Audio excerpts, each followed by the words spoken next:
வந்து எங்க உள்ளம் முருகிய வேண்டி நின்றோம் வேலையா. அழகு என்றாலே முருகன் தானையா, எங்க அழகு சுந்தரம் பார்த்து கேட்டு அருள் புரிவாயா.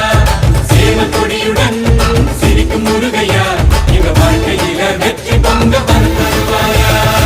ஆறுபட வீடு கொண்ட முருகனுக்கு அரோகரா, அப்பானுக்கு பாடம் சொன்ன சுப்பனுக்கு அரோகரவும் பேர சொல்லி இந்த ஊரே வந்தோம். உன்னை தேடி வந்து எங்க உள்ளம் முருகிய வேண்டி நின்றோம் வேலை.